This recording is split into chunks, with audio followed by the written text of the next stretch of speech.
se puede decir el módulo 5 o el tema número 5 y como ya bien lo comentó el doctor, vamos a estar enfocándonos en la etapa de juicio previo, obviamente, a esta sesión. Ya tuvieron un primer contacto con la etapa de investigación, con la etapa intermedia, incluso con la parte de recursos, ya vieron un poquito de las generalidades del proceso y pues en esta ocasión vamos a tratar de enfocarnos propiamente en la etapa de investigación, que como se van a dar cuenta es el resultado del trabajo que previamente ya se hizo. No podemos llegar a la etapa de juicio si nosotros no tuvimos una buena investigación, porque no vamos a tener con qué llegar, no vamos a poder de repente sacarnos de la manga algún elemento probatorio o tratar de alegar algo que no tenemos cómo acreditar o que nosotros no hayamos preparado, que nosotros no lo hayamos trabajado con antelación. Por eso vamos a tratar de dar muy rápidamente, eh, permítanme darle acceso a las personas que están llegando.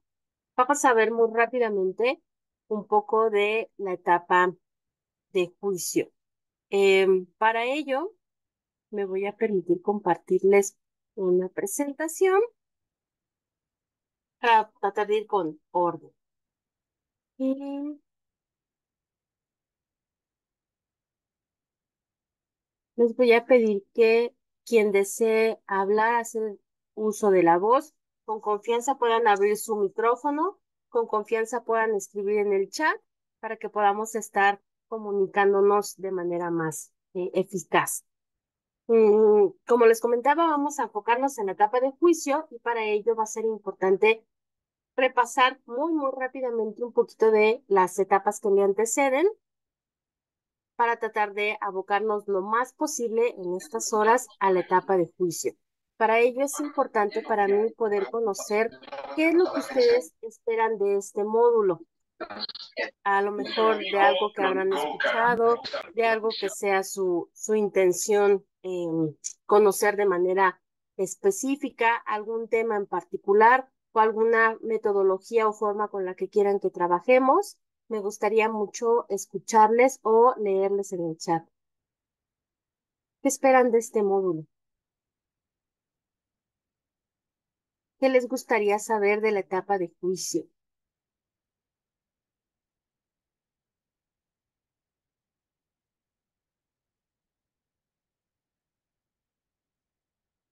¿No?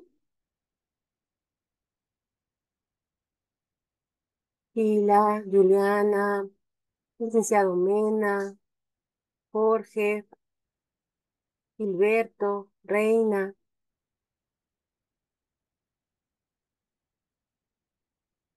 Por favor, siéntanse en la confianza de escribir en el chat aquello que esperen de este módulo o algún tema o ejercicio en particular que deseen que podamos abordar. De manera general, en este módulo, en estas cortas horas que vamos a tener de trabajo, trataré de que identifiquemos la delimitación, la finalidad y el contenido de la etapa de juicio dentro del proceso penal acusatorio. ¿Cómo lo vamos a hacer? Principalmente mediante el análisis de la normatividad vigente y sobre todo con un enfoque práctico.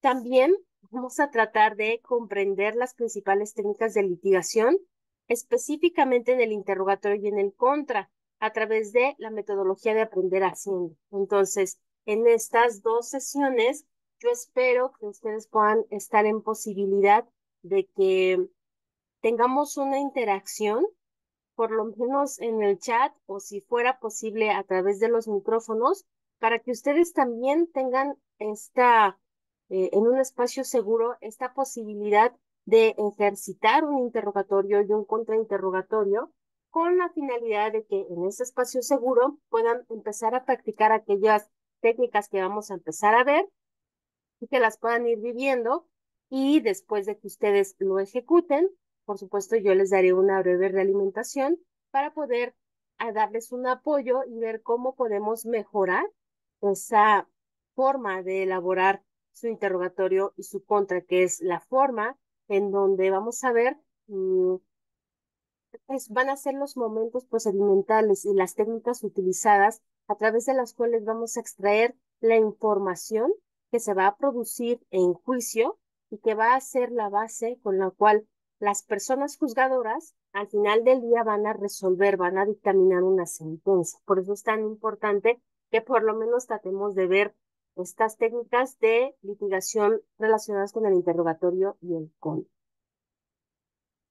Y bueno, vamos entonces a comenzar. Insisto, si tienen algún tema o alguna duda, por favor escríbenla o pueden abrir sin ningún problema su micrófono para que podamos seguir en constante comunicación.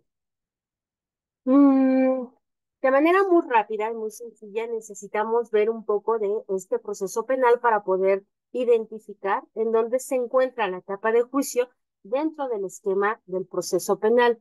Como ustedes ya saben, este proceso penal acusatorio tiene tres etapas básicas. La primera de ellas es la etapa de investigación, que ustedes ya la vieron. La segunda de ellas es la etapa intermedia o de preparación del juicio. Y la última de las etapas de este proceso penal acusatorio ordinario es la etapa de juicio, es la que vamos a ver en estos 2 días. El proceso penal en sus diferentes etapas tiene una lógica, tiene un porqué. Esta lógica está íntimamente relacionada con el nombre que posee. Por eso, por ejemplo, en la etapa de investigación, como ustedes ya lo pudieron ver en las sesiones pasadas, lo que se busca es que las partes involucradas en una controversia jurídico-penal tengan la oportunidad de realizar actividades de investigación a través de las cuales puedan obtener información y elementos que les permitan acreditar sus posturas dentro de este proceso. ¿Para qué? Para desentrañar qué fue lo que pasó, para poder hacer una acusación o hacer una defensa adecuada.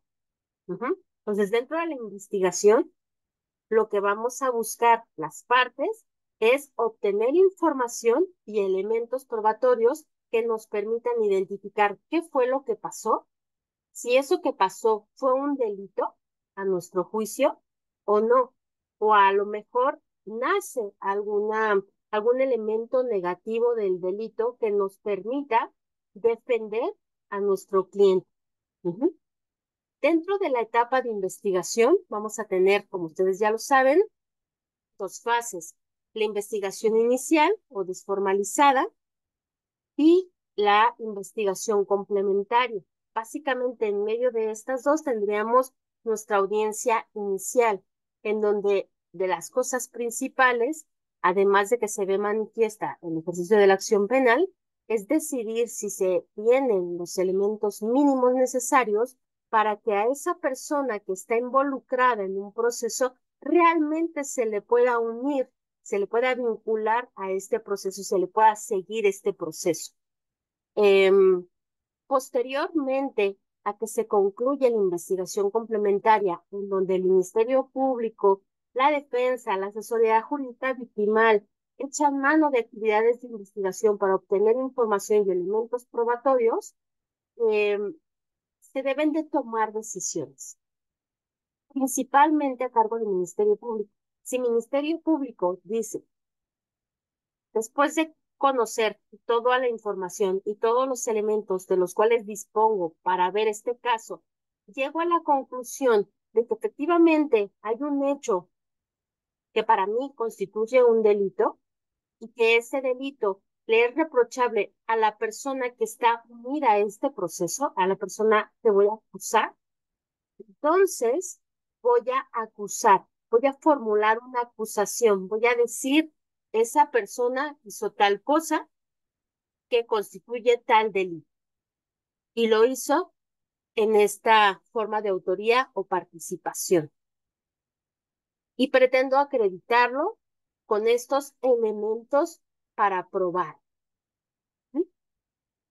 De igual manera, sus contrapartes la asesoría jurídica victimal y la defensa, al conocer cuál es esta acusación, al también haber tenido la oportunidad de desplegar actividades de investigación con información y elementos probatorios y también tomar sus decisiones respecto a qué postura van a tener en relación a lo que ha ocurrido y en relación a una postura jurídica a partir de su posicionamiento, entonces se van a manifestar en función de lo que también conocen, que es la acusación del Ministerio Público.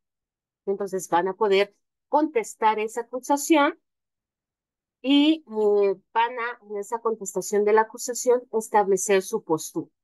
Y entonces vamos a dejar atrás la etapa de investigación. Y ahora nos vamos a centrar en la etapa intermedia, que es básicamente un filtro. La etapa intermedia, que es cuando las partes ya conocemos para nosotros qué fue lo que pasó y cuál es nuestra postura jurídica al respecto. Entonces ahora lo vamos a poner todo sobre la mesa y vamos a destapar nuestras cartas para que el resto de las personas puedan conocer también cómo es que pretendemos jugar en juicio. Por eso la etapa intermedia de preparación de juicio es un filtro, porque ¿qué vamos a filtrar? Se va a depurar el derecho, se va a depurar la prueba, se van a depurar los hechos, que son los tres elementos que constituyen la esencia de este proceso para poder decidir al final si sí tenemos un delito y si se le puede reprochar ese delito a la persona que se está procesando. Por eso en la etapa intermedia las partes, por ejemplo, ofrecen sus medios de prueba y se hace un debate ya en la audiencia intermedia, en la fase oral de la etapa intermedia, en donde las partes van a debatir si esos medios de prueba que se obtuvieron durante la investigación y que aquí se ofrecen tienen lo necesario para pasar a la etapa de juicio y entonces poder producirse. Entonces que en la etapa de juicio, el tribunal de enjuiciamiento, que es el órgano jurisdiccional al que le corresponde conocer y resolver esta etapa, sepa cuál es la postura de las partes y conozca a través de todo su ser, de todos sus sentidos, qué es aquello que se le está dando a conocer, con lo cual se pretende acreditar los hechos. ¿Sí? Por eso en la etapa intermedia vamos a depurar y si hay algo que no permita que pase todo de manera adecuada, allí se va a quedar, allí se va a filtrar. Si hay una excepción de previo y especial pronunciamiento que nos diga este asunto ya se conoció y ya se había resuelto con antelación, allí es en donde se va a tener que dar a conocer y resolver al respecto. Ujú. Finalmente, la etapa de juicio, que es la última.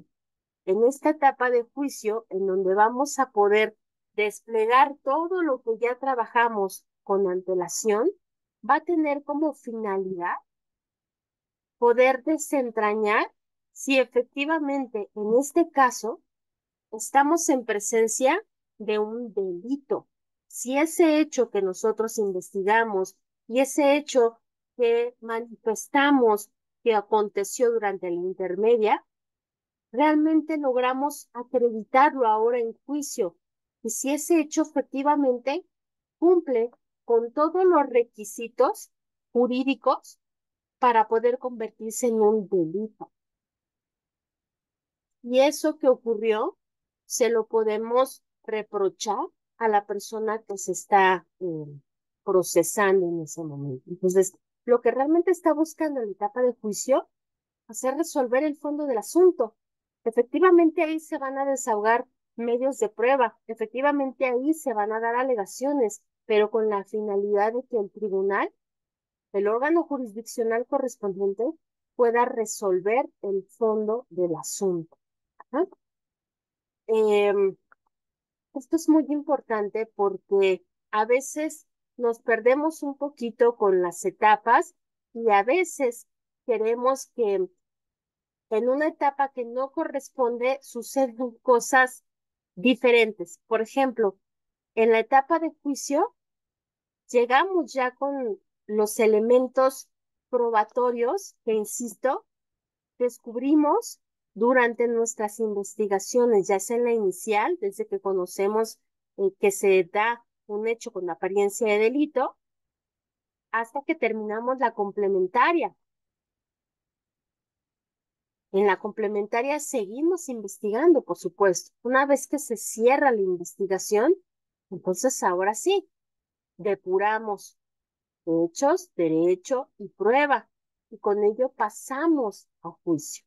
¿Qué va a ocurrir en juicio? Al finalizar la etapa intermedia, como ustedes ya lo pudieron haber visto en las sesiones anteriores a esta, el último paso del juez o jueza de control, que es el órgano jurisdiccional que conoce y resuelve durante la investigación y durante la intermedia, va a resolver de manera oral durante la audiencia intermedia y también por escrito a través de un auto de apertura a juicio, que allí entonces va a establecer qué pruebas sí pasaron, qué no, cuáles son los hechos, quiénes son las partes, de qué se acusa, bajo qué tipo de delito, bajo qué autoría o participación, etcétera. Y con ese auto de apertura a juicio, la persona juzgadora, juez o jueza de control, le va a dar ese escrito al tribunal de enjuiciamiento, que va a ser lo único con lo cual el tribunal de enjuiciamiento va a poder controlar un poco. Por ejemplo, si alguien quiere en juicio tratar de meter una prueba que no se ofreció o que no pasó la etapa intermedia y quiere, digamos, meter gol en juicio y tratar de hacerla pasar en juicio, no va a poder hacerlo, porque para eso está el auto de apertura a juicio que enumera qué pruebas sí fueron admitidas. Por eso es que por escrito se establece el resultado de esa depuración, el resultado de esa preparación que hubo durante la etapa intermedia. ¿Cuándo empieza la etapa de juicio? Esto no viene en el Código Nacional. En general, el proceso, como ustedes ya lo saben, está normado o está arreglado en el Código Nacional de Procedimientos Penales. El Código Nacional nos habla de que al final de la etapa intermedia, al final de la audiencia intermedia, se va a elaborar este auto de apertura a juicio por el o por la juez de control. Y luego nos hablan de la etapa de juicio, nos habla de la audiencia de juicio. ¿Cuándo empieza realmente la etapa de juicio? Cuando este auto de apertura que elabora la o el juez de control se lo pasa al tribunal de enjuiciamiento y el tribunal de enjuiciamiento lo recibe y lo radica. Dice, sí, yo voy a conocer, yo a partir de este momento me voy a hacer cargo. ¿Cuándo termina la etapa de juicio? Cuando tenemos una sentencia, ya sea condenatoria o absolutoria, no importa. Una vez que logramos configurar los elementos para tener una sentencia, allí es cuando concluye nuestra etapa de juicio. La etapa de juicio solamente tiene una fase, que es la fase de juicio o la etapa de juicio, a diferencia de las anteriores que tienen investigación inicial y complementaria, o la fase escrita y la fase oral. Aquí no. Todo es la misma etapa de juicio, pero tenemos la posibilidad de desarrollar dos tipos de audiencias. La primera, que le vamos a llamar audiencia de juicio, que va a buscar resolver propiamente las cuestiones del fondo del asunto. Saber si efectivamente en ese caso estamos en presencia de un delito y si ese delito es reprochable a la persona. Al finalizar la audiencia de juicio, vamos a tener una resolución que le vamos a llamar fallo. Cuando ese fallo dice que efectivamente estamos ante un delito que le es reprochable, entonces ese va a ser un fallo de condena. Si dice que no, va a ser un fallo de absolución, que va a derivar en una sentencia absolutoria. Pero si el fallo es de condena, entonces todavía hay que establecer el resto de los elementos para tener una sentencia. Es decir, se tiene que establecer en qué medida le es reprochable a la persona esa actuación para poder establecer la pena y todo lo relacionado con la reparación del daño a la víctima. Por eso nuestra segunda audiencia se llama audiencia de individualización de sanciones y reparación del daño. ¿Ok? Al finalizar esta segunda audiencia, entonces estamos en posibilidad de tener una sentencia condenatoria. Y allí concluiría nuestra etapa de juicio y concluiría nuestro proceso penal acusatorio ordinario. Así, durante la etapa de juicio podemos tener estas dos audiencias. En la primera, en la audiencia de juicio, vemos el delito y la responsabilidad. En la segunda, que únicamente se va a producir cuando tengamos un fallo de condena, se va a determinar la individualización de la pena y la reparación del daño de las víctimas. Y al finalizar, una sentencia. ¿Ok?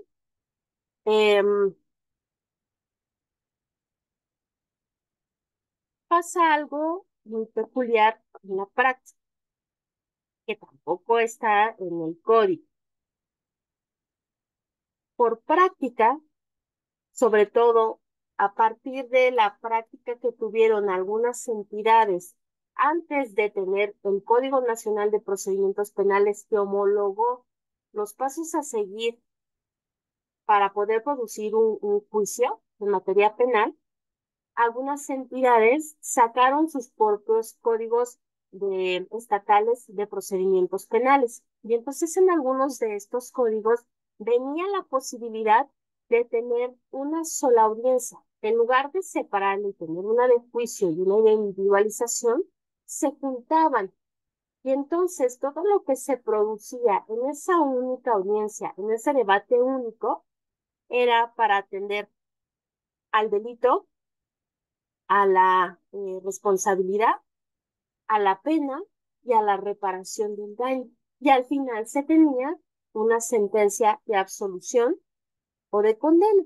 Y en algunas entidades, como Guanajuato, por ejemplo, todavía se llega a dar este tipo de debates únicos por una praxis.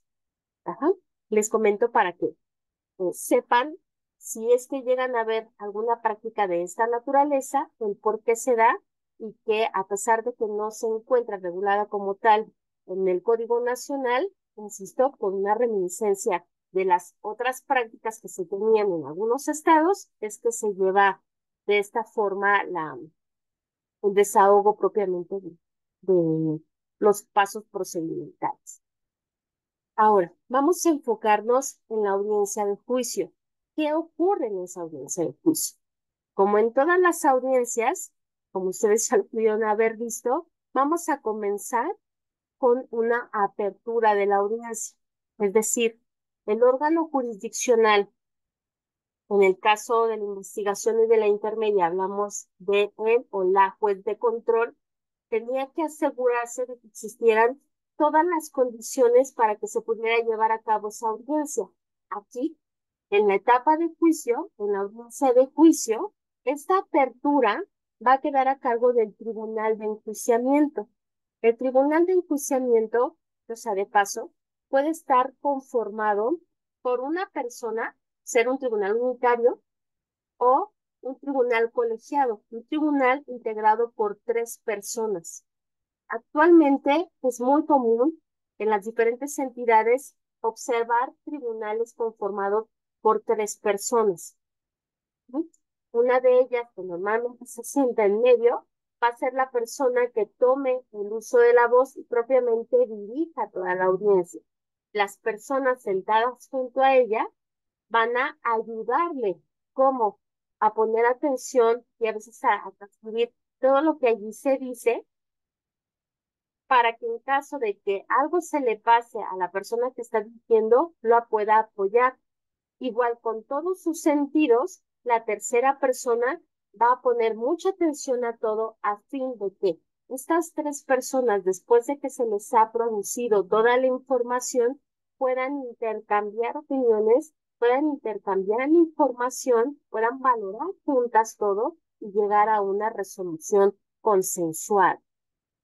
Entonces, aquí, en esta versión del tribunal conformada por tres personas, la o el presidente del tribunal va a verificar que se den todas las condiciones para que la audiencia se pueda desarrollar y entonces haga la apertura de la audiencia. Si, por ejemplo, alguna de las partes tuviese algo que manifestar que impidiera tener un desahogo o un desarrollo normal de la audiencia de juicio, sería pertinente que lo pudiera decir ahí. Por ejemplo, si no se le fue citada de manera adecuada a alguien o por alguna situación no pudo ir determinada parte indispensable o alguna situación que impidiera la apertura de la audiencia, ahí es en donde se tendría que dar a conocer. Y están dadas las condiciones, entonces se apertura la audiencia y lo primero que se va a hacer en cuanto a actividades procedimentales sería darle el uso de la voz a las partes, comenzando por Ministerio Público, posteriormente Asesoría Jurídica Victimal y finalmente la defensa para que externen sus alegatos de apertura. Más adelante vamos a ver qué son los alegatos de apertura. Posterior a ello, a que se les da esta oportunidad a las partes, entonces vamos a producir la prueba, es decir, las partes se van a encargar de llevar todos los medios de prueba con los cuales cuenten y hayan pasado el filtro de la intermedia, se los van a presentar al tribunal para que éste los conozca y los pueda valorar y con ello sustentar su resolución. Y a todo eso le vamos a llamar desahogo de pruebas. Ahí es en donde, por ejemplo, se va a dar un interrogatorio, se va a dar el contra, ahí es en donde vamos a hacerle preguntas a las personas, en donde le vamos a presentar al tribunal algún elemento material o documental que necesitamos que conozca. Después de que se hace el desahogo de pruebas, igual, comenzando con todos los medios de prueba del Ministerio Público, seguido de los de la Asesoría Jurídica Victimal y finalmente los de la defensa, entonces se le vuelve a dar el uso de la voz a las partes para que hagan sus alegatos de clausura, en donde ahora que ya tenemos la producción de prueba, las partes le puedan decir al tribunal tomando como punto de referencia lo que ya se produjo, ¿cómo es que puede considerar eso que ya se produjo? ¿Cómo lo puede valorar? ¿Cómo lo puede razonar para llegar a ciertas conclusiones que van a sostener sus pretensiones y su petición de una sentencia condenatoria, una sentencia absolutoria, un fallo de condena, un fallo de absolución? Y eso principalmente a través de argumentos. Ujú. Una vez que las partes externan sus posturas, también se le va a dar el uso de la voz a propiamente las personas directamente involucradas. La persona que ha sido acusada, las personas víctimas, si así lo desean, también pueden externar alguna alegación o algo que deseen decir al tribunal, están en posibilidad de hacerlo. Una vez que el tribunal escucha todas las partes, entonces se va a deliberar en audiencia, perdón, en sala cerrada, está ya sin videograbación a diferencia de todas las otras actividades procedimentales. El tribunal va a deliberar, va a conversar qué fue lo que se produjo, qué fue lo que escucharon, cómo lo pueden valorar, em, cómo tendrían que decidir, en el caso concreto, la aplicación de la norma. Y entonces establecer un fallo que puede decir la persona la encontramos responsable del delito o no la encontramos responsable del delito. Insisto, si el fallo es de condena, entonces pasamos a la segunda de las audiencias. Em, si no tenemos un fallo de condena y tenemos nuestro fallo de absolución, ello entonces automáticamente nos llevaría a tener una sentencia absolutoria. Ya no hay necesidad ni de establecer la pena ni de establecer la individualización de sanciones, digo, de la reparación del daño. Entonces, por eso nos vamos directo a una sentencia absolutoria. Pero si tenemos un fallo de condena, entonces allí sí tendremos que celebrar una segunda audiencia, y en esta segunda audiencia, que se llama, insisto, de individualización de sanciones y reparación del daño, vamos a encontrar la misma estructura, los mismos elementos procedimentales que vimos durante la audiencia de juicio. También tenemos una apertura de la audiencia, que también la va a hacer el tribunal. También vamos a tener alegatos de apertura, desahogo probatorio y alegatos de clausura. Las técnicas de litigación que se utilizan son las mismas. ¿Cuál es la diferencia? La única diferencia es el enfoque. Mientras en juicio estamos enfocándonos en establecer si existe o no un delito y si la persona que estamos procesando es la responsable de ese delito, aquí en la audiencia de individualización, eso ya lo tenemos confirmado. Eso ya lo vamos a dar por cierto. Ahora nada más estableceríamos cuál sería la pena y la reparación del daño. Y eso hace posible que los medios de prueba que se pudieron haber utilizado durante juicio pudieran también utilizarse, también puedan desahogarse durante esta segunda audiencia con el enfoque diferente. Los alegatos de apertura aquí no van a ir encaminados a convencer al tribunal de que está en presencia de un delito. Eso ya lo van a dar por cierto. Aquí van a estar enfocados en cuál va a ser el quantum de la pena y en qué debería de consistir la reparación de integral del daño.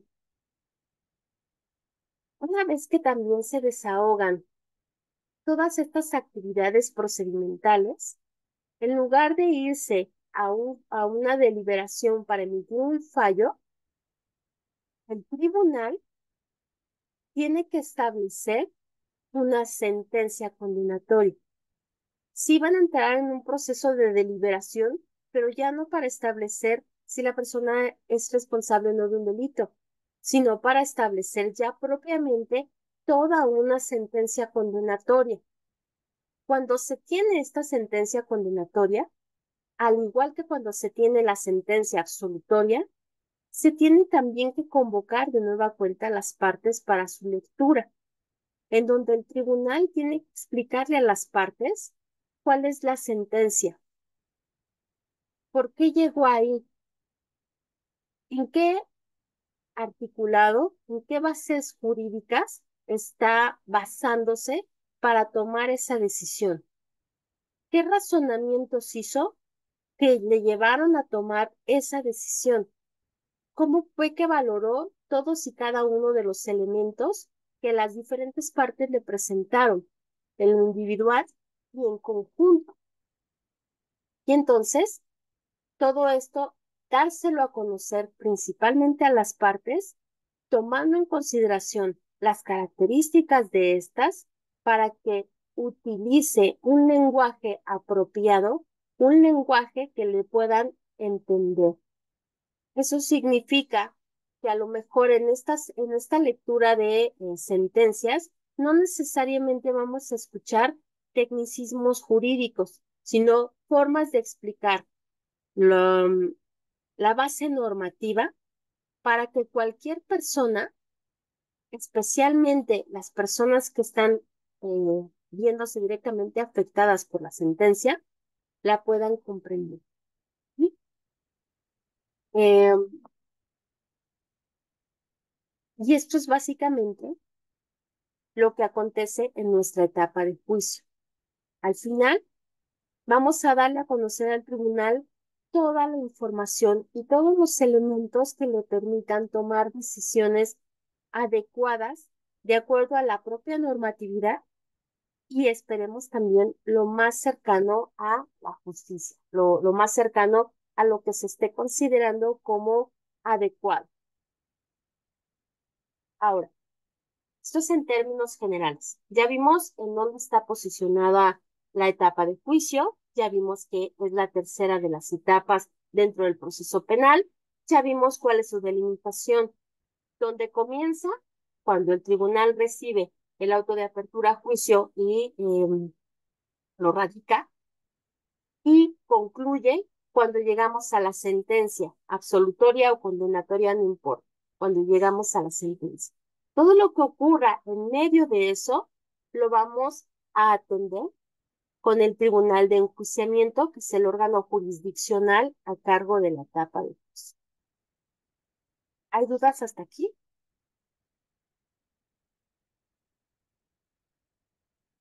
¿No?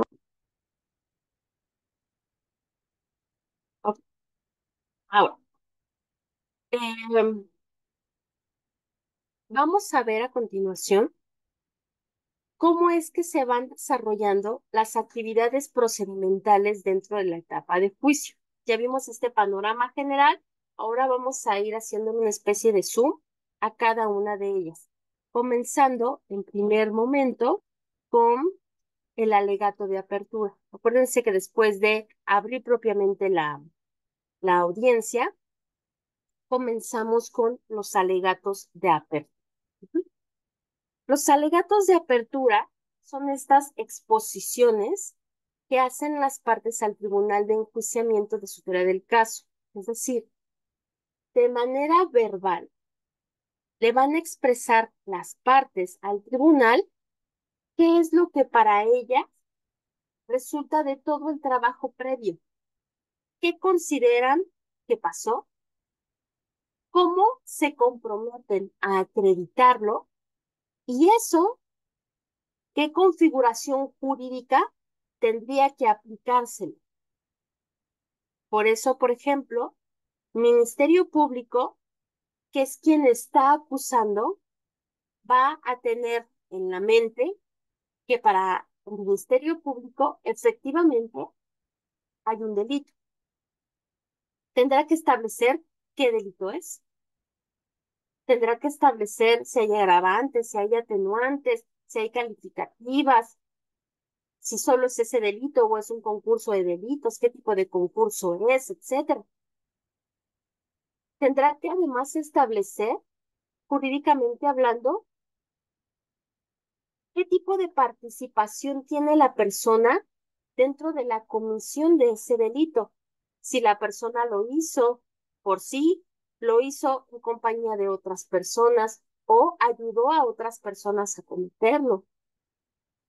¿Cuál es esa autoría o participación de la persona que se está procesando, de la persona acusada? Lo tendrá que sustentar en el marco jurídico vigente. Ujú. Tendrá que establecer cuáles son los hechos que en el caso particular acontecieron y que dan lugar a que en este caso se actualice este delito, esta calificación jurídica que acaban de mencionar.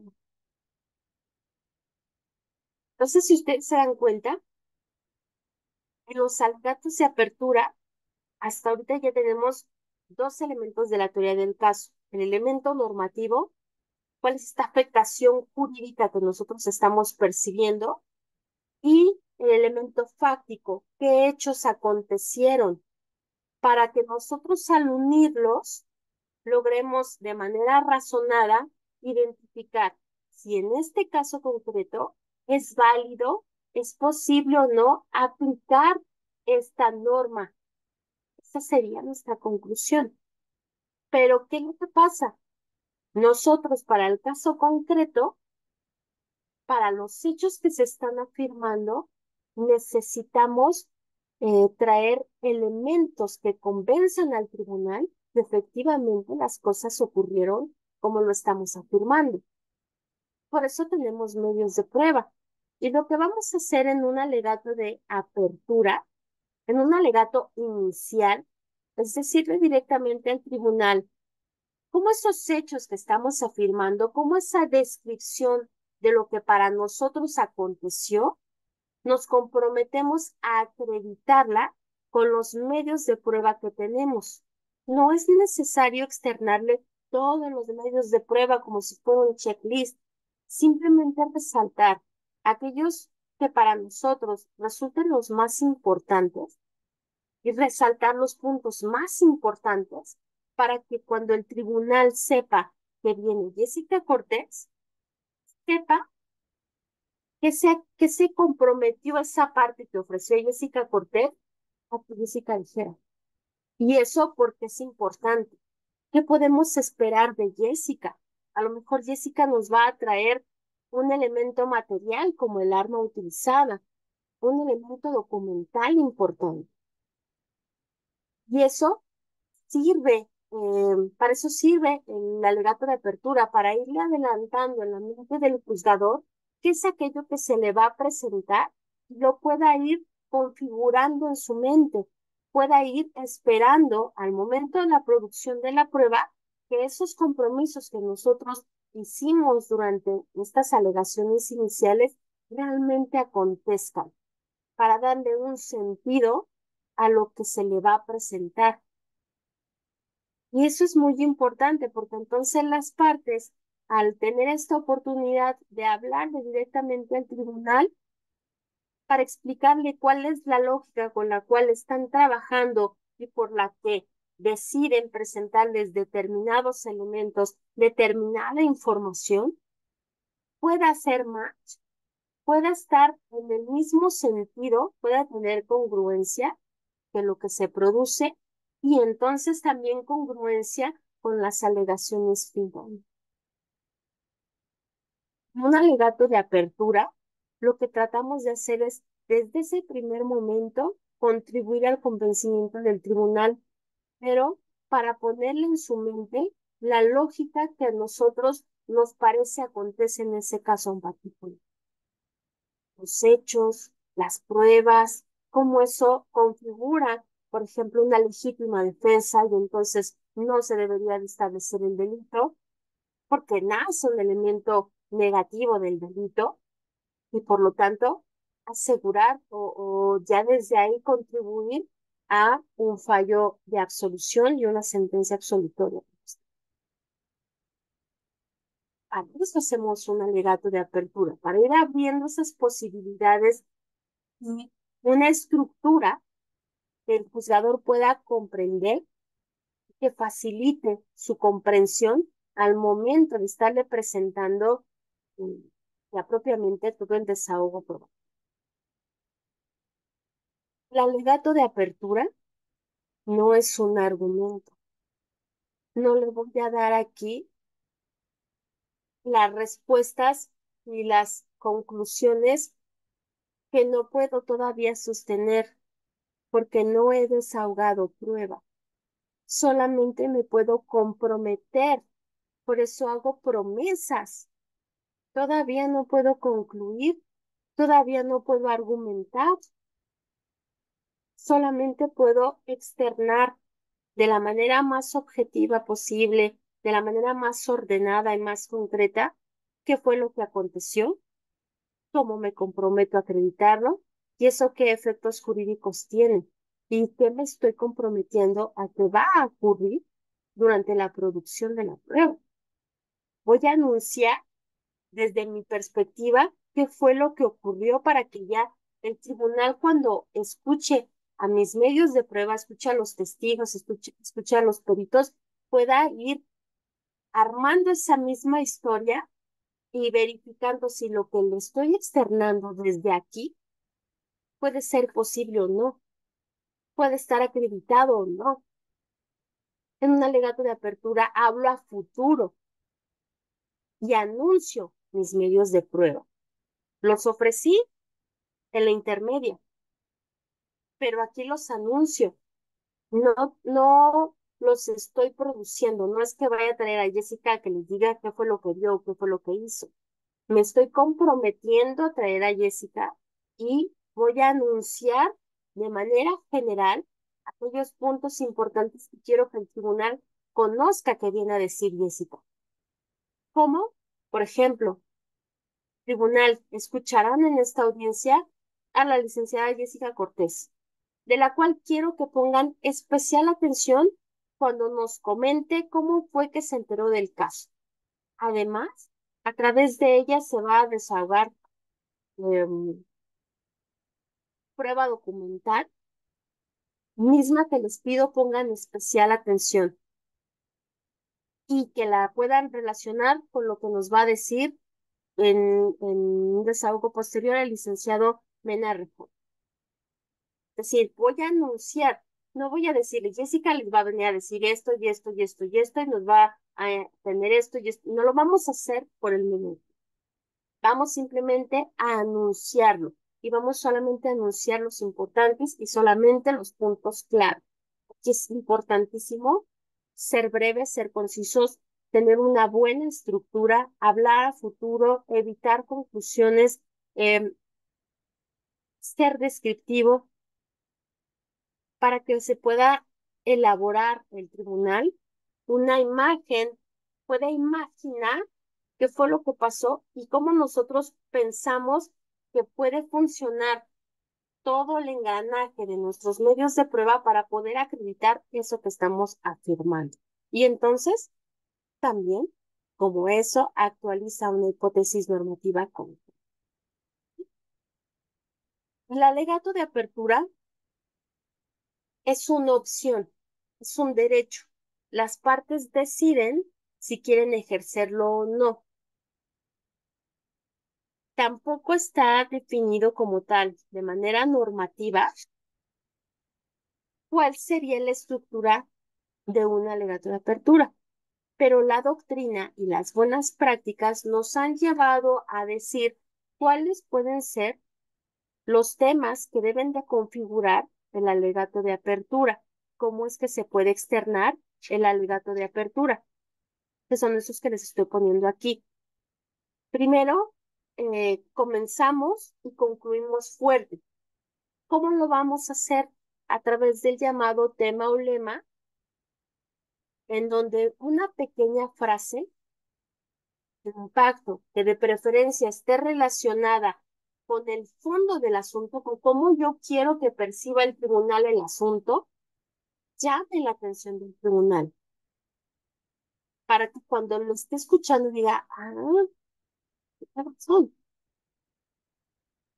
Ah, em, este tema o lema, cuando se combina con una breve síntesis o un resumen de lo que ha acontecido para nosotros, se puede potencializar, puede cobrar mayor sentido. Por ejemplo, a traición le mató su señoría, nuestro tema o lema. Cuando nosotros lo combinamos con un resumen de lo que pasó, puede potencializarse. A traición le mató su señoría. Cuando Jessica se encontraba en la casa de Chila, ésta la apuñaló por la espalda y con ello la privó de la vida. La pequeña síntesis que le puede ilustrar al tribunal la esencia de los hechos que nosotros estamos afirmando que ocurrió. Luego podemos humanizar, podemos decirle al tribunal como esa persona, que es nuestro foco de atención principal, es una persona. No es nada más mi cliente, no es nada más el acusado o acusada o la víctima, sino darle más referencias al tribunal de quién es esa persona. Háblale un poco más, eh, por ejemplo, de la aplicación de las perspectivas allí, darle información un poco más contextual y un poco más personal de esas personas que están involucradas e incluso la forma como nos referimos en lugar de decir mi cliente, mi clienta, decirle Jessica Cortés, para que empiece a humanizarse todo este proceso y el tribunal comience a entender que no es nada más un caso más, sino que hay personas involucradas que fueron afectadas por todo lo que está ocurriendo. Entonces ahí también es importante en esta humanización eh, evitar en la medida posible, de forma consciente al menos, la utilización de estereotipos. Por ejemplo, en un asunto en donde pudiera estar involucrada alguna mujer, ya sea en carácter de persona acusada o de víctima, evitar en la humanización hacer referencias a su condición de mujer o de mujer mala o de mujer que no se hacía cargo de sus hijos o de una mujer que no está vestida como la sociedad lo esperaría. Es decir, relacionar a esa persona con una condición de mujer, es decir, un criterio de género, y luego relacionarlo con estereotipos de género, estereotipos negativos de género que puedan eh, estigmatizar, criminalizar, que puedan perjudicar a la persona, eso no está permitido. Tenemos que evitar en cualquiera de los discursos hacer este tipo de manifestaciones, no nada más en el alegato de apertura, en cualquier tipo de las manifestaciones que hagamos en la apertura, en la intermedia, en juicio, con posterioridad, cada vez que se haga referencia a un estereotipo por cualquiera de los criterios, por ejemplo, raza, etnia, género, eh, condición física, edad, etcétera, hay que tener mucho cuidado de que no se esté estigmatizando, estereotipando, criminalizando, eh, incluso no se esté perjudicando a la persona en el sentido de traerla de nueva cuenta a revivir mm, un recuerdo victimizante de manera negativa o estereotipada o prejuiciosa. Fuera de eso, nosotros podemos sí decir que se trataba de una mujer, podemos hablar de condiciones de género en un contexto general, es decir, esto se suscitó en el estado de Chihuahua, en el estado de México, en la Ciudad de México, etcétera, condiciones o contextos específicos en una pareja de mm, estas condiciones para que el tribunal pueda empezar a aplicar, por ejemplo, la perspectiva de género, un enfoque diferenciado.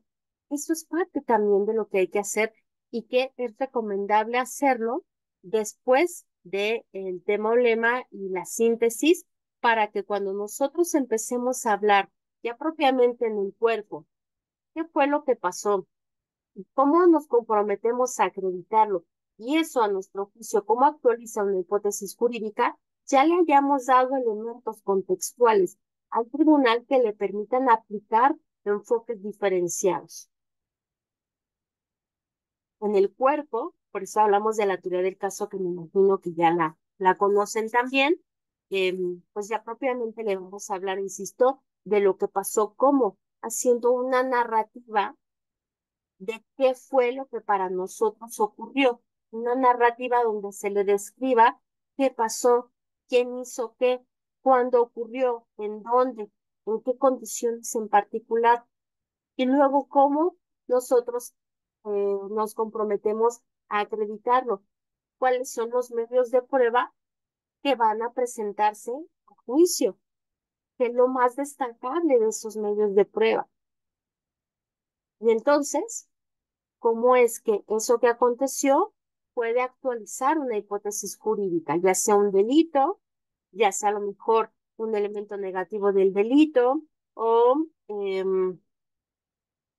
por ejemplo, una alternativa de lo que ocurrió que puede también darle una explicación al propio hecho y que tenga mm, bases probatorias, es decir, que no nada más se queden, pues yo creo que pasó tal cosa, no, estoy afirmando que pasó tal cosa y también lo voy a acreditar. Esa otra opción de cómo se pudo explicar el mismo hecho podría ser entrar en una duda razonable del tribunal. Entonces también puede optar la defensa por tomar una postura de duda razonable o establecer que hay una insuficiencia probatoria, que quienes están acusando no lograrán acreditar más allá de la duda razonable que efectivamente las cosas ocurrieron como lo están estableciendo. Entonces todo eso se dice allí, es la parte neurálgica. Puede o no estar cualquiera de las otras partes, cualquiera de los otros círculos, pero el cuerpo, que es lo más importante, que es lo más esencial de los alegatos, eso no debería de faltar. Luego, ya que me hice cargo de lo mío, si lo considero pertinente, entonces puedo hablar de la contraparte, puedo anunciar sus debilidades. Ministerio Público no alcanzará a demostrar más allá de toda duda razonable tal elemento. O no lograrán escuchar ningún elemento probatorio que pueda justificar tal cosa. O la defensa intentará convencerlos de que esto fue una legítima defensa, pero está esto otro. Este anunciar debilidades es exponer un poco desde nuestra perspectiva cómo es que el punto neurálgico que nosotros ya conocemos, que es este punto de debate, que es este punto de litis, que lo conocemos desde la intermedia, no va a poderse lograr y nos vamos a hacer compromisos. ¿Qué vamos a hacer nosotros? ¿Qué vamos a lograr evidenciar que no le permita acreditar a la contraparte esas debilidades que nosotros estamos anunciando? ¿O qué puntos debe de tomar en consideración el tribunal que ya conocemos desde la intermedia que pueden perjudicarle a la contraparte? Por ejemplo, y vendrá aquí la licenciada Jessica Cortés que hizo tal peritaje. Le pido ponga especial atención en la acreditación de la licenciada Jessica Cortés para darse cuenta cuál realmente es su materia de expertise y sobre qué fue lo que hizo su dictaminación, la cual no es coincidente con su área de expertise. O sea, ya estamos anunciando. Y al final, igual, vamos a cerrar fuerte con este tema o lema, junto con su síntesis, si así lo consideramos, o simplemente el tema o lema, ligado a la petición. La petición puede verse desde dos perspectivas, o se puede dar en la técnica desde dos puntos, que puede ser, ya desde aquí hago mi petición de una sentencia absolutoria, condenatoria, un fallo de condena o absolución, o lo anuncio. Es decir, tu señoría, en el momento procesal oportuno, esta representación social o esta defensa o esta asesoría jurídica víctima le solicitará un fallo de condena o de absolución. Es decir, la parte de la petición también tenemos como estas dos posibilidades, de una vez hacerla o también anunciar. Básicamente esta es la estructura del alegato de apertura. ¿Hasta aquí hay alguna duda? Lo estamos viendo de manera muy, muy, muy general. Igual si hay dudas, insisto, lo pueden poner en el chat.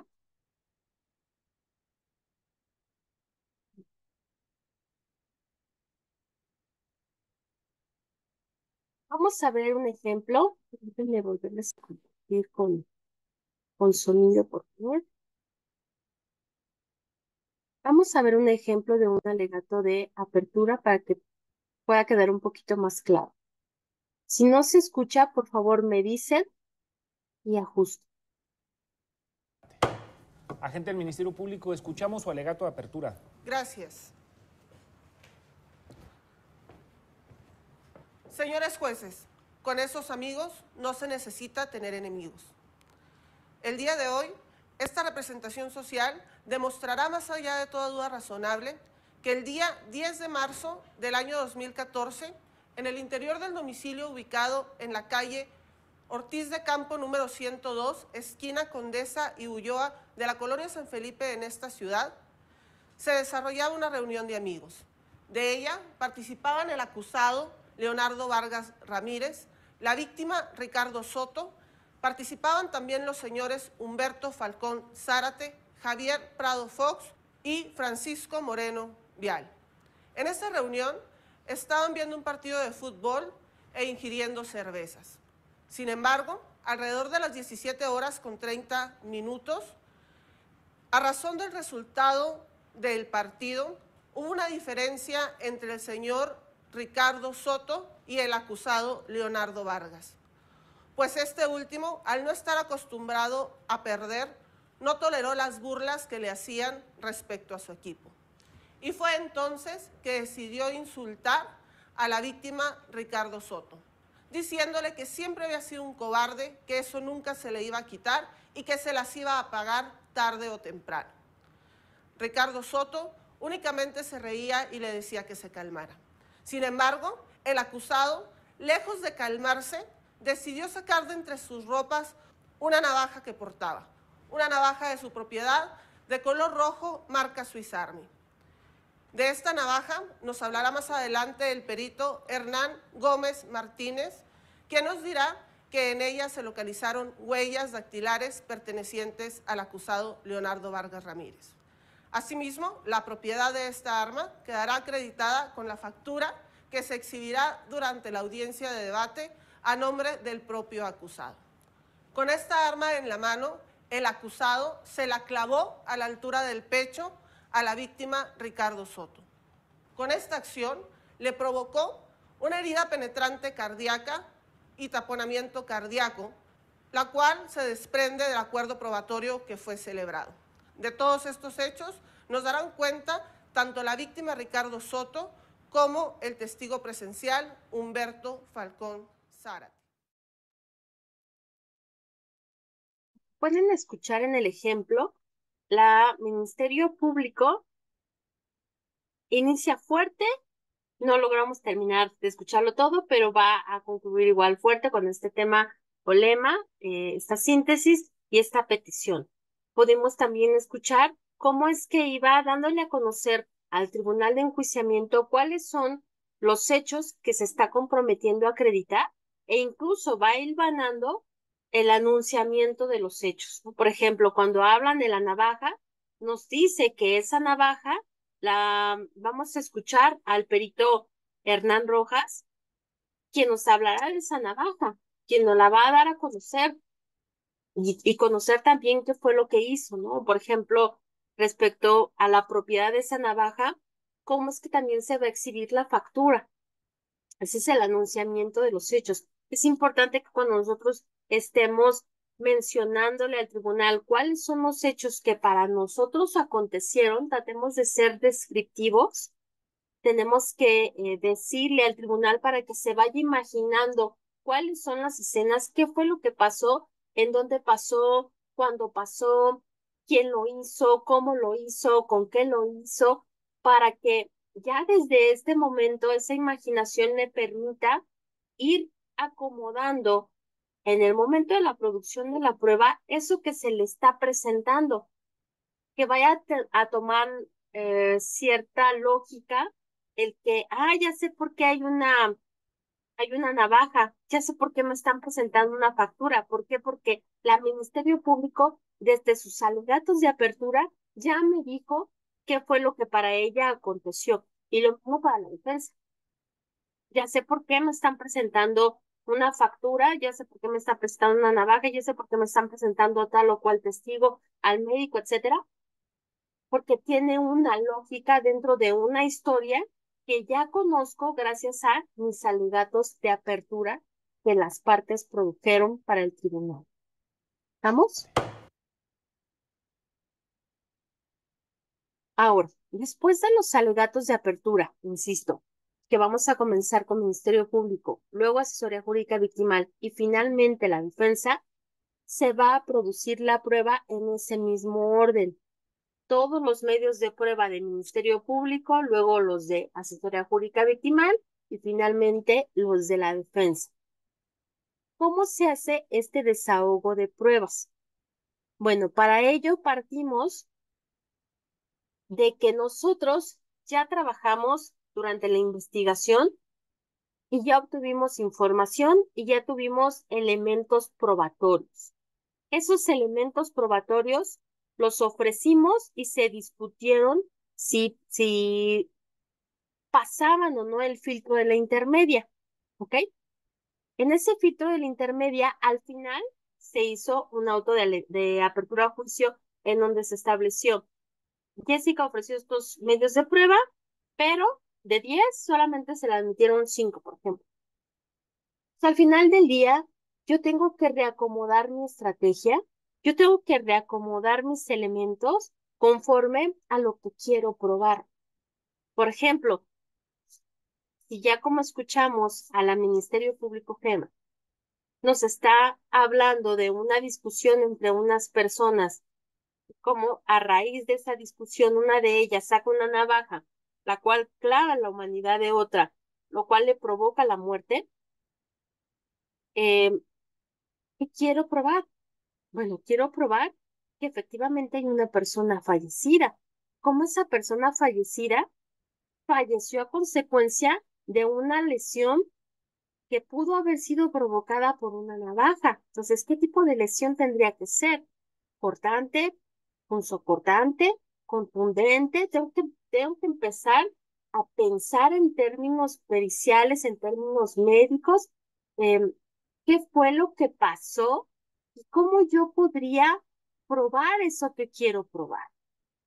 ¿Cómo yo le hago realmente saber al tribunal que efectivamente esa persona falleció porque le enterraron una navaja y no porque ese hoyo que tiene en la piel lo provocó un arma de fuego? Entonces, primero, ¿qué quiero probar? Luego, ¿con qué lo puedo probar? Yo a lo mejor en mi ideal, en mi teoría del caso analizada, tendría 10 elementos para probarlo, pero como después del auto de apertura a juicio yo solo tengo 5, ahora tengo que ajustar mi estrategia para ver con qué lo puedo probar. Y más importante aún, cómo me conviene probarlo. ¿Quién puede ser más convincente? ¿A quién paso primero y a quién paso después? ¿Qué será necesario llevar o qué no? O sea, por ejemplo, si yo tengo esta lesión producida por una navaja, yo tengo que pensar, ¿al tribunal le ayudará a conocer los hechos si yo le pongo primero la información que le tiene que decir el perito o la perita en criminalística que encontró la navaja? Que le diga en dónde la encontró, en qué condiciones la encontró, qué fue lo que le hizo, cómo la procesó, a dónde la llevó? ¿O me convendrá que la o el experto en genética le diga cómo es que obtuvo, por ejemplo, sangre de esta navaja, trabajó esa sangre para que de ahí obtuviera un perfil genético y luego ese perfil genético confrontarlo con el de la víctima y el de la persona acusada y dónde hizo match? O a lo mejor me convendrá primero que el tribunal escuche a Jorge Solorza, que vio todo lo que pasó. Es mi testigo presencial para que le cuente qué pasó esa tarde. ¿Quién vio que traía la navaja? ¿Quién la sacó? ¿Cuándo la sacó? ¿Qué hizo con ella? ¿Quién agredió a quién? ¿Cómo tomó la navaja? ¿En dónde la enterró, por ejemplo, etcétera? Por eso es bien importante establecer estrategias. No se trata nada más de decir, yo tengo 5 medios de prueba, sino de esos 5 medios de prueba, ¿cómo puedo hacerlos más efectivos para que cuando yo los pueda desahogar, la persona que los va a recibir, que es el tribunal, pueda formarse en su mente una historia con cierta lógica que la lleve a la conclusión que yo quiero que tenga? Que vea cómo efectivamente hay un cuerpo con ciertas lesiones que corresponden a las provocadas por una navaja de las mismas características de la navaja del acusado.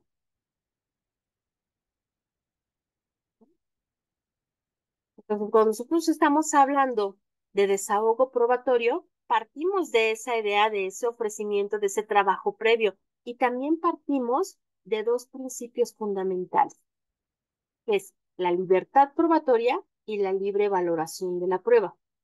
El primero, la libertad probatoria, nos dice que las partes estamos en la posibilidad de tratar de acreditar los hechos con aquellos elementos que consideramos que pueden ser efectivos para acreditarlos.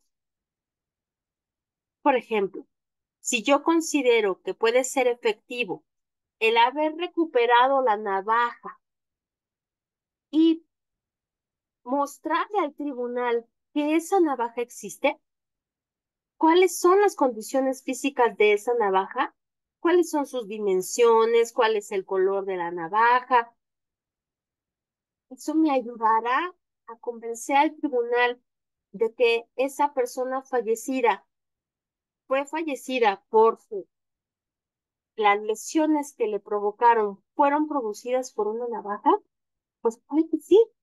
Entonces yo estoy en libertad de llevar esta navaja. Yo también podría estar en libertad, por ejemplo, de llevar a Jessy Rosario. Pero resulta que Jessy no vio de manera directa lo que ocurrió. Jorge sí lo vio, pero Jessy no. Entonces, ¿qué pasaría? Bueno, yo puedo llevar a Jorge que lo vio con sus sentidos, que a lo mejor lo pudo presenciar, lo pudo escuchar, pero a lo mejor Jessy también. ¿Por qué? Porque Jessy lo pudo saber de manera indirecta, porque la persona acusada llegó a su casa ensangrentada, llegó a la casa de Jessy ensangrentada y le dijo a Jessy lo que había hecho. Jessy no lo vio, pero Jessy nos puede aportar elementos, nos puede aportar información valiosa para que el tribunal pueda saber qué ocurrió, cómo eso coincide con lo que yo le estoy diciendo que ocurrió y que sea creíble. Me puede ayudar también a acreditar. Entonces, esta libertad probatoria, por ejemplo, admite a las personas que antes llamábamos testigos de oídas. Esta libertad probatoria nos permite, por ejemplo, llevar elementos em, tecnológicos, como puede ser la información contenida en un celular, como puede ser un video, un audio, como incluso puede ser un holograma. Ujú.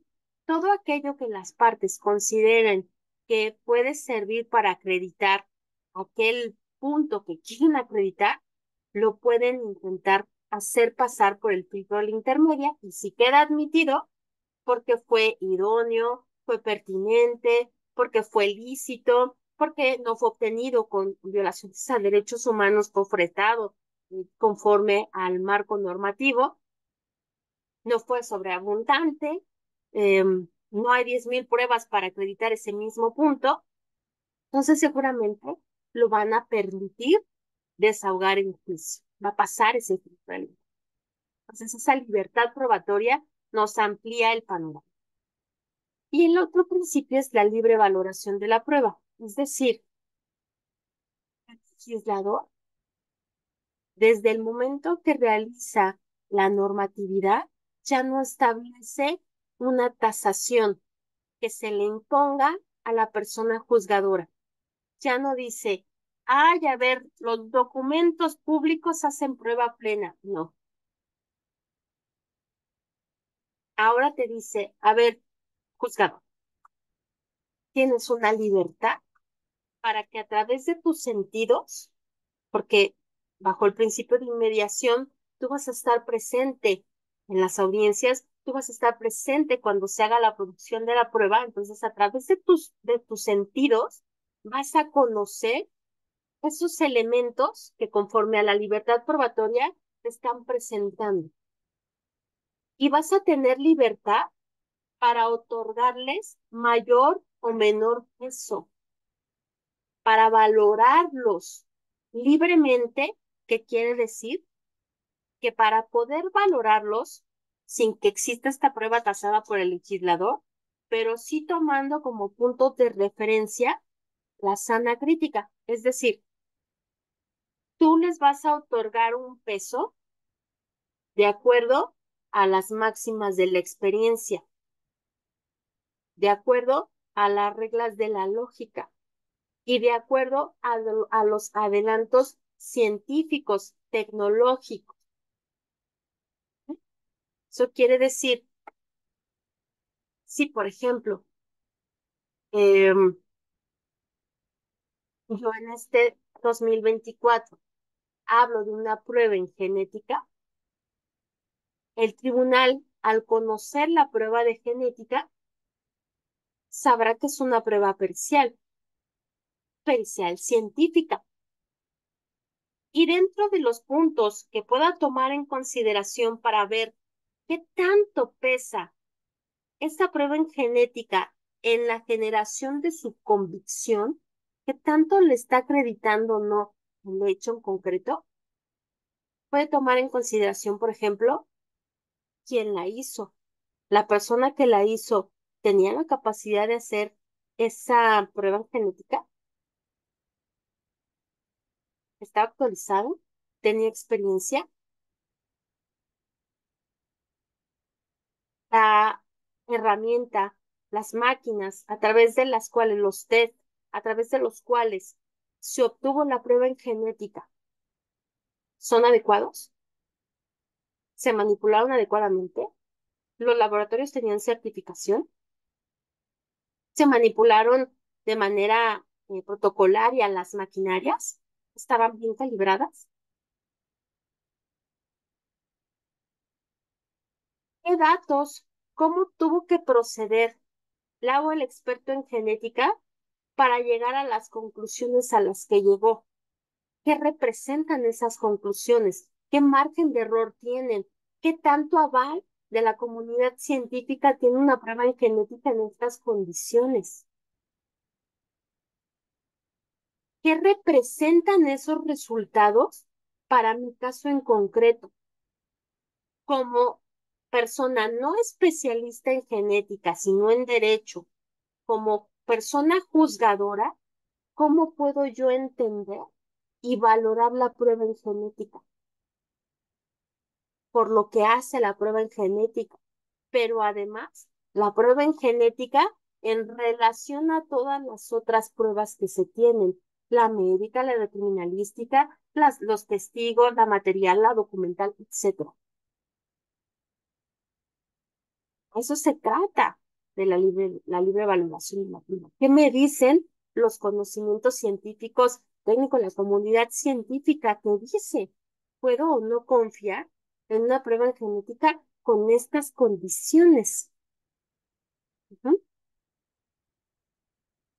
¿Qué tanto puedo yo confiar de lo que me comenta que vio el testigo presencial, cuando el testigo presencial advirtió el hecho que aconteció en la noche, que únicamente tenía una lámpara de luz pública a 100 metros de ahí y que además cuando el testigo presencial observó lo ocurrido, no traía sus lentes?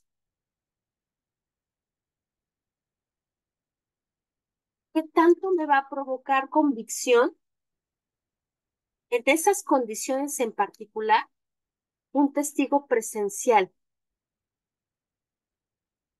Y eso nos referimos con libre valoración de la prueba. ¿Hay dudas hasta aquí? Ok. Ahora, esto es bien importante. Me imagino que ya también lo vieron en las sesiones pasadas, pero si no, vamos a verlo porque es muy importante para la etapa de juicio. Es hablar de los medios de prueba. Medios de prueba, de acuerdo a nuestro Código Nacional de Procedimientos Penales, hay cuatro: la testimonial, la pericial, material y documental. Cuatro. Ahora fíjense, nosotros tenemos que aprender a hacer conversiones. durante la investigación ejecutamos un montón de actividades de investigación. Por ejemplo, una inspección. La inspección que se hizo, ¿qué será? A los registros médicos del hospital en donde la persona ingresó, la persona que fue atacada con la navaja que nos comentaba la, la Ministerio Público Gema, ingresó. Entonces le pedimos durante la investigación a la policía de investigación que se apersone en el hospital y que haga una inspección, por ejemplo, de el cuadernillo que utilizan o los registros digitales que utiliza ese hospital para recibir a las personas a las que se les va a atender. Que nos diga qué ve, si atendieron o no a la persona víctima, quién, cuándo, cómo, en qué condiciones, todo. Eso es una inspección. Esa inspección, esa información que hizo la policía de investigación, cuando nosotros la llevamos para ofrecerla en intermedia, tenemos que transformarla en un medio de prueba, es decir, tenemos que elegir el vehículo a través del cual se la vamos a dar a conocer al tribunal. Y el código nos dice que solamente hay testimonial, pericial, material y documental.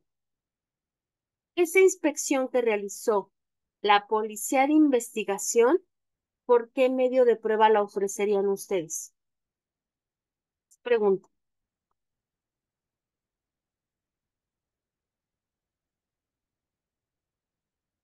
La inspección de los registros del hospital de la persona lesionada con la navaja que llevó a cabo la policía de investigación, ¿por qué medio de prueba la ofrecerían?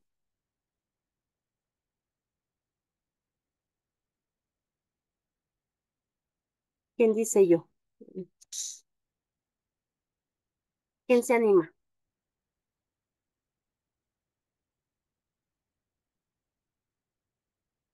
¿Nadie?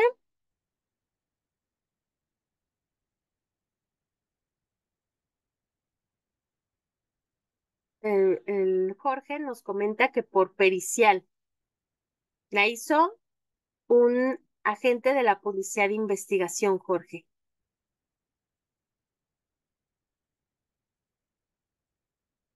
¿Alguien más? Muchas gracias, por cierto, Jorge, por participar.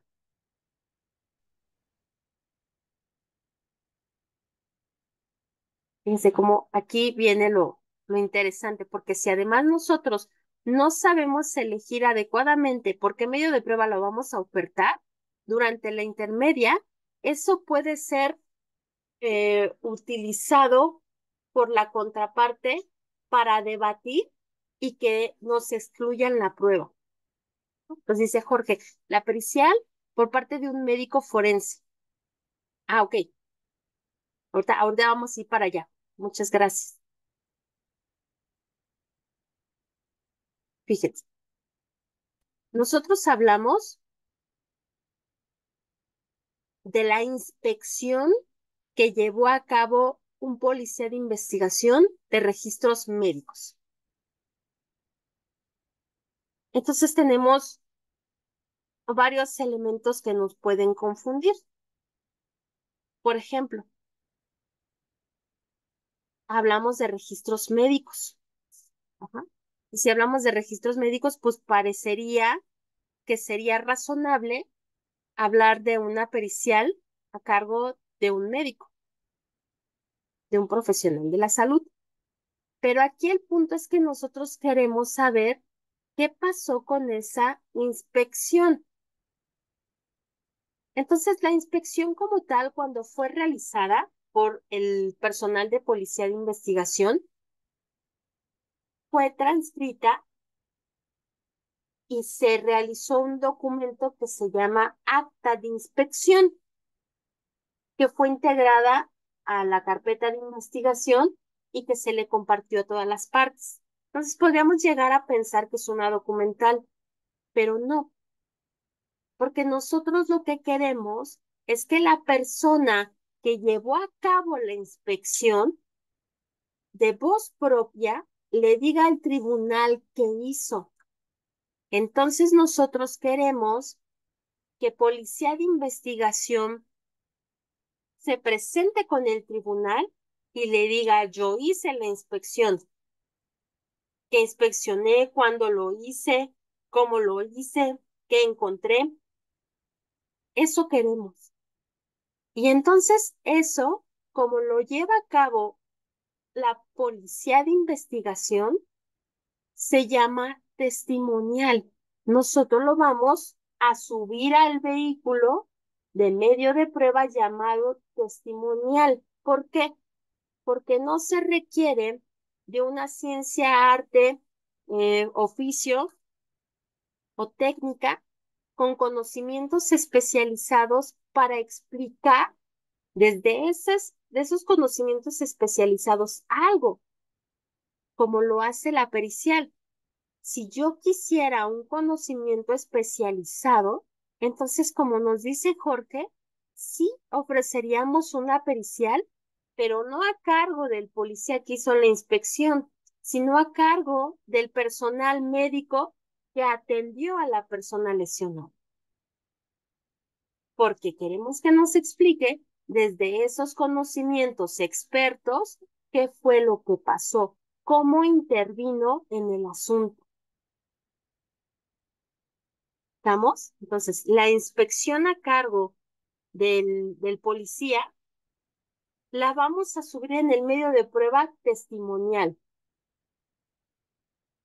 Cuando requerimos conocimientos especializados en una ciencia, técnica, arte u oficio, entonces eso lo vamos a subir en la pericial.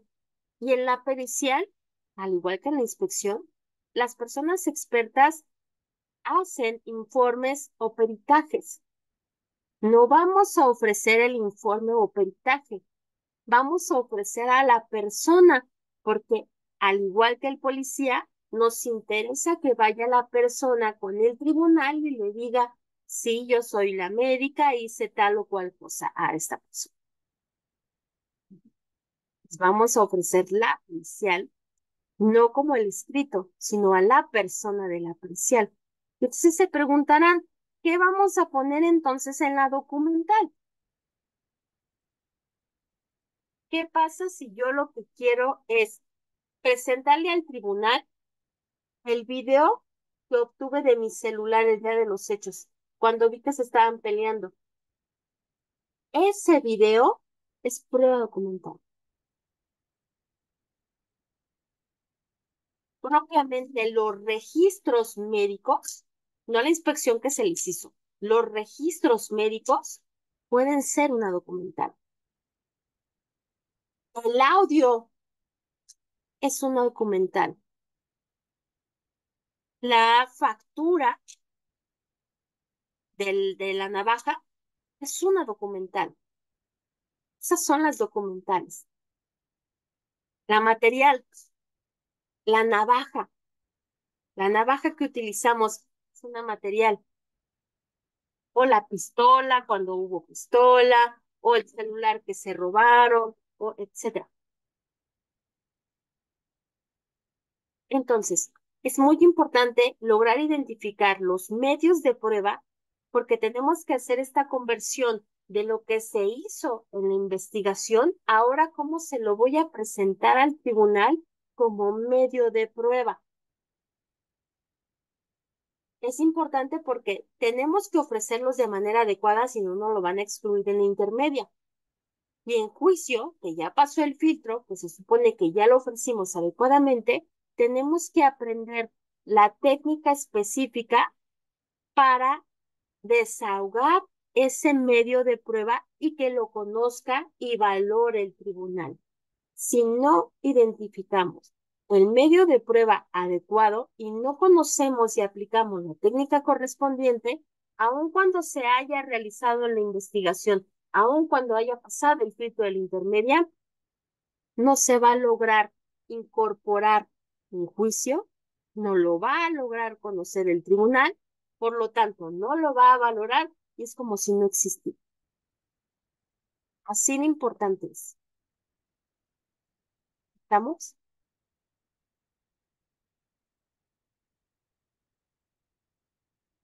Si yo quiero la pericial en genética, en donde me dice que encontraron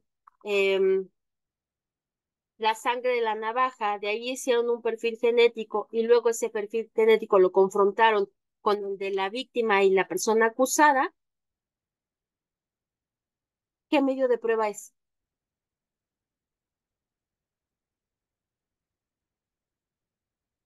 Esa prueba en genética, ¿qué medio de prueba es?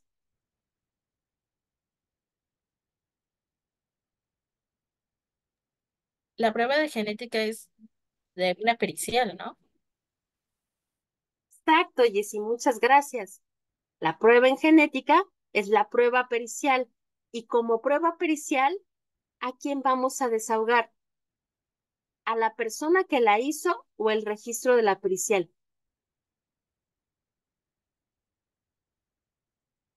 Tiene que ser el registro de la pericial.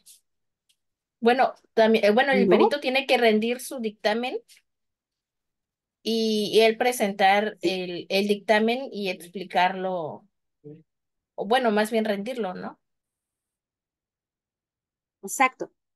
La persona que lo hace tiene que ir con el tribunal y decirle, yo soy Jessy Rosaldo, soy perita en genética y en este asunto me tocó analizar una navaja de la cual yo extraje 2 muestras de sangre y les hice un análisis para obtener perfil genético.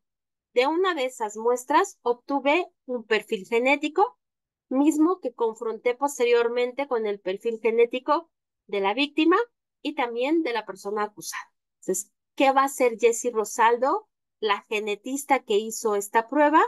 Va a informarle al tribunal quién es, porque es digna de credibilidad, qué hizo en el caso concreto, cómo lo hizo, porque lo que hizo estuvo bien hecho y merece ser valorado adecuadamente.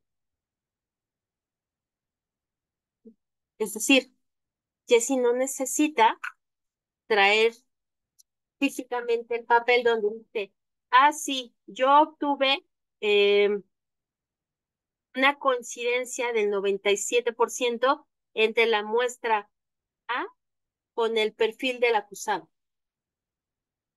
No necesita el papel. ¿Por qué? Porque Jessy lo hizo. Por eso vamos a ofrecer la pericial a cargo de Jessy Rosaldo. La pericial en genética a cargo de Jessy Rosaldo. Por eso Jessy sí le va a decir al tribunal lo que hizo, pero no necesariamente para ello tiene que llevar su documento. Basta con que ella vaya y le explique qué hizo y cómo lo hizo. Para eso la queremos. Eso sí va quedando un poquito más claro.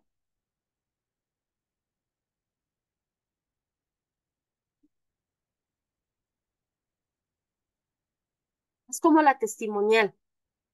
Imaginemos que Jorge observó todo lo que ocurrió. Observó cómo ese día estaban en el partido y luego el equipo ganador y luego las burlas y luego todo. Jorge, durante la investigación, seguramente rindió una entrevista que también está documentada, incorporada a la carpeta y compartida con las partes. Pero ¿a quién vamos a llamar? Pues a Jorge, para que Jorge le diga al tribunal lo que vio. Por eso también llamamos en las periciales a quien las realiza. En la material llevamos físicamente el objeto y en la documental producimos, mostramos eso que queremos que el tribunal conozca y pueda valorar.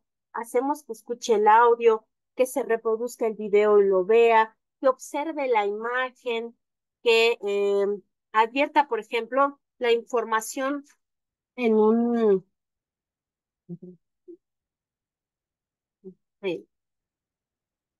¿cómo se llama?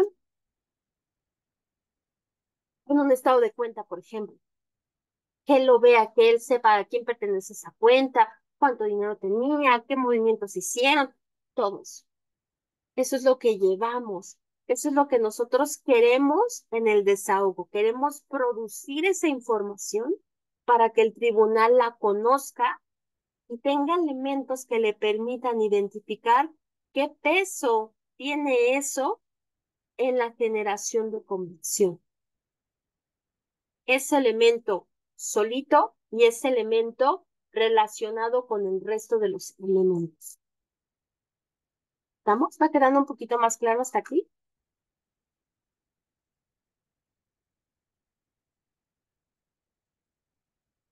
Ok. Cada medio de prueba tiene su propia técnica. Gracias, Jessie. Aquí les voy a dejar, de hecho ahorita les voy a pasar la presentación. Viene de manera muy general cuáles son los pasos mínimos a seguir para el desahogo de cada medio de prueba. Aquí, por ejemplo, en la prueba testimonial y la prueba pericial, nosotros observamos cómo todas dicen interrogatorio, contra, reintro y recontra, porque son los momentos en los cuales las partes les hacen preguntas y a partir de esas preguntas ya van a entender mañana el significado de estos símbolos, preguntas abiertas, cerradas, sugestivas, etcétera, extraen la información que requieren de la persona, del órgano de prueba testimonial o pericial. Pero cuando se trata de medios de prueba materiales o documentales, igual, aquí de manera muy general les pongo cuáles serían los pasos. Mañana lo vamos a repasar de manera muy, muy, muy general para que ustedes lo puedan ver y tengan por lo menos la noción de cómo es la técnica para poder incorporar prueba documental o prueba material. Ujú. Y vamos a ver ya con más calma el día de mañana los interrogatorios y los contras, que son cómo se desahogan, qué técnicas se requieren, cómo son estas preguntas, qué es lo que persiguen, etcétera. ¿Hasta aquí vamos bien?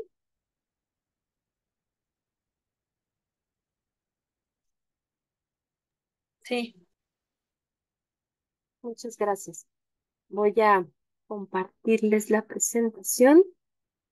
Em, Se las voy a compartir para que no la tengan muy pesada en la versión PDF, igual por si quisieran imprimirla o de fácil manejo. Mm, Por favor, aquí ya la tengo. Ya se la está cargando, pero me parece que ya. Me parece que ella la pueden tener. Y antes de irnos, me gustaría que las personas que estemos aquí podamos ver un breve video con el cual vamos a trabajar el día de mañana. Me voy a adelantar a algunas diapositivas, nada más para efectos de que podamos ver este videíto, que podamos hacer algunos ejercicios el día de mañana. ¿Está bien? Mm. 20, lleve 100, de la vuelta. Espere, espere, espere. ¿Qué pasó? ¿Qué pasó? Debe mirar la carta, debe mirar. Es muy simple. Algo asombroso ocurrirá en este parque de Nueva York. Preste atención y tome nota de los detalles. ¡Oh, Dios mío! No, se equivocó. Será puesto a prueba. Busquen a la señora del dinero. ¿Ven dónde está? Allí no. ¿Cuál es? Vamos, señale, esta de aquí. Mire, mire. ¿Cuál dijo? ¿Esta, señor? Usted demostró ser ganador. Es el ganador. Así debe prestar atención. ¿Qué? ¿Qué? No la entiendo. ¿Qué dice? No entiendo lo que dice. Oiga, oiga, vuelva, oiga. ¿Pudieron verlo? ¿Pudieron escucharlo? Sí. ¿Creen poder recordarlo o lo vuelvo a producir? ¿Lo puede volver a producir? Sin problema. Lo vuelvo a poner. 20, lleve 100, de la vuelta, espere, espere, espere, ¿qué pasó? ¿Qué pasó? Debe mirar la carta, debe mirar. Es muy simple. Algo asombroso ocurrirá en este parque de Nueva York. Preste atención y tome nota de los detalles. ¡Oh, Dios mío! No, se equivocó. Será puesto a prueba. Busquen a la señora del dinero. ¿Ven dónde está? Allí no. ¿Cuál es? Vamos, señale, esta de aquí. Mire, mire. ¿Cuál dijo? ¿Esta, señor? Usted demostró ser ganador. Es el ganador. Así debe prestar atención. ¿Qué? ¿Qué? No la entiendo. ¿Qué dice? No entiendo lo que dice. Oiga, oiga, vuelva. Oiga. Con este videíto, nosotros vamos a hacer unos ejercicios el día de mañana. Por supuesto, a lo mejor el día de mañana llegan algunas personas diferentes a las que estamos hoy y entonces podrán ustedes ayudarme a ser los testigos presenciales de este acontecimiento en el parque para que podamos desarrollar ejercicios de interrogatorio y contra. ¿Dudas de lo que hemos visto hoy?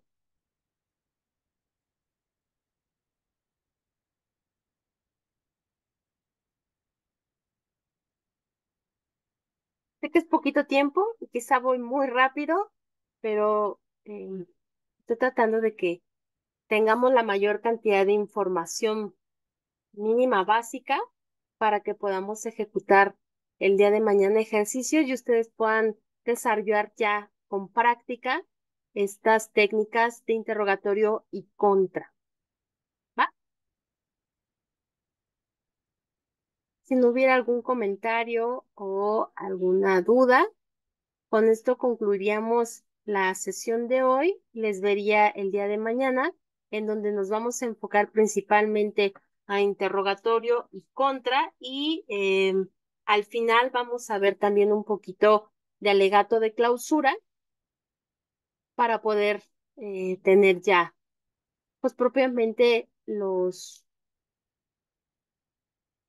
insumos mínimos para poder desarrollar la etapa de juicio. Estas técnicas, insisto, se van a reproducir tanto en la audiencia de juicio como en la audiencia de individualización de sanciones y por eso nos sirven para cualquiera, incluso el desahogo probatorio como tal, que se puede también llevar a cabo durante la investigación o en etapas diferentes, se sigue desarrollando con las mismas técnicas con las que se desarrolla en juicio. ¿Va? ¿Dudas, comentarios? ¿Sí pudieron bajar la presentación? Sí, yo la bajé sin problema. Excelente, muchísimas gracias, Jessie. Y pues, si no existiera ninguna duda, daríamos por concluida la sesión de hoy. ¿Está bien? Claro. Les agradezco, muchas gracias, les agradezco mucho. Igual, Nancy, muchas gracias, buenas noches.